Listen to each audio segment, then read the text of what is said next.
Good evening from New York. As of midnight Friday, the United States government will be closed for business. With that deadline looming, President Obama has summoned House Speaker John Boehner and Senate Majority Leader Harry Reid to the White House for another negotiating session tonight. The president kept his set schedule today, including trips to Philadelphia and New York, that included a town hall where he had this to say about the current budget impasse in Congress. You want everybody to act like adults? Quit playing games, realize that it's not just my way or the highway. How many folks are married here? When was the last time you just got your way?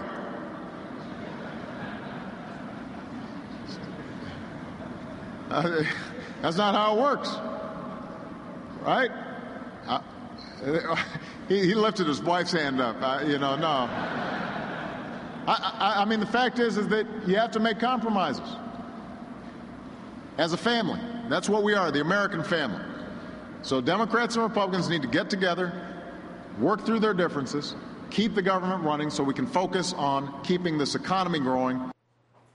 At a news conference this afternoon, Speaker Boehner rejected the idea that a ballpark number of $33 billion had been agreed to. But Boehner didn't have a real answer when pressed on why Republicans won't accept $33 billion, the amount of spending cuts Boehner himself proposed just 2 months ago.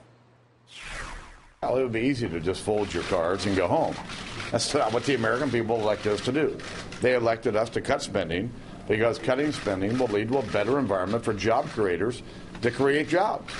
And we're going to fight for as many spending cuts as we can get.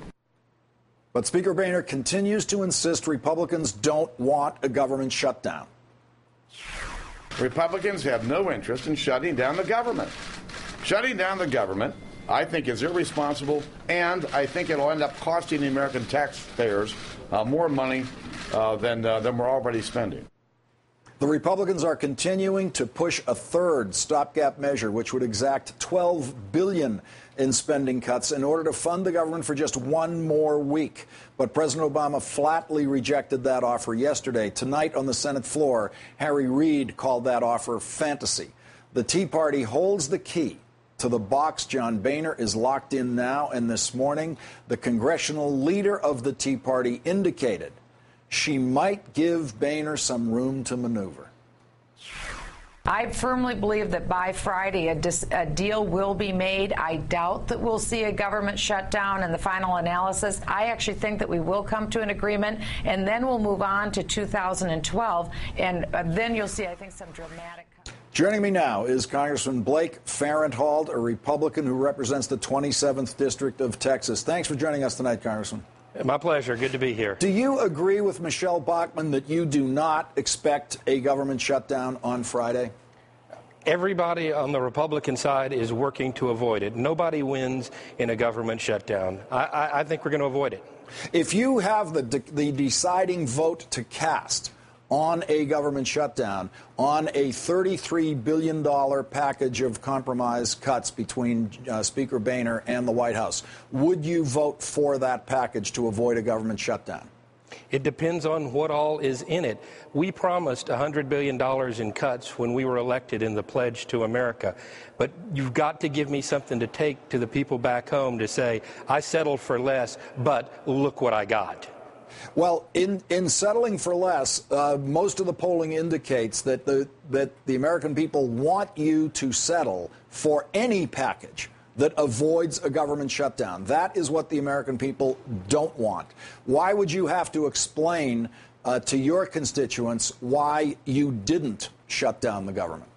Because I promised when I was running that I was going to cut spending and put people back to work. And we've got to get a sufficient level of spending cuts that we can get the economy under control, build confidence so businesses will start hiring people again. Congressman, when John Boehner has told you Republicans and you Tea Party members in the private caucuses that he expects Republicans to bear the political blame for a government shutdown, what is the Tea Party response to that in those caucus meetings?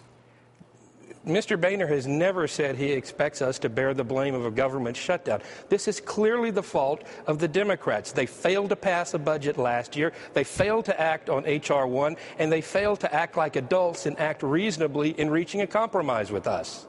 Now, Barbara Boxer in the Senate got a bill passed by unanimous consent that would stop payment to members of Congress and senators in the event of a government shutdown and not provide for back pay to them when the government restarts. It's worthless. It's unconstitutional. 27th Amendment. She cannot get Speaker Boehner to take any notice of this bill.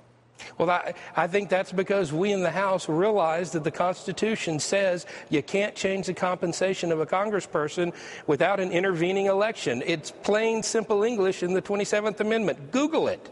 Now, you did not vote for Eric Cantor's unconstitutional proposal that he called the Prevention of a Government Shutdown Act, which, of course, wouldn't prevent it and had the stunningly crazy unconstitutional notion in it that if the House of Representatives simply voted for it and passed it, that a bill could become law just by passing the House of Representatives. I voted present on that, and I took a little bit of heat from it. It was clearly unconstitutional. I took an oath to preserve the Constitution, so I couldn't vote that way. I couldn't vote also to pay us without paying the military. That would just be wrong.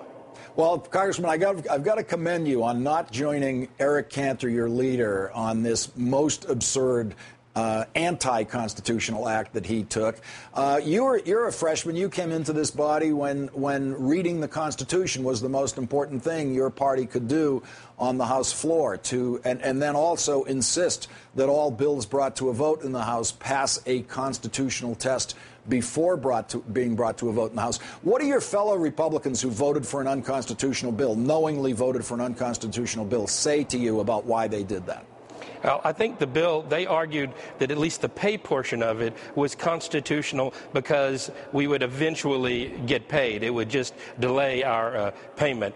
And that was the argument that I think carried some of them through it. It's a reasonable argument. I just didn't buy it personally. How about the part where they voted for a bill that says a bill can become law if it only passes the House of Representatives? That was the most ludicrous thing ever written in a bill in the House, and your colleagues voted for it. And I think they realized it would have no legal effect.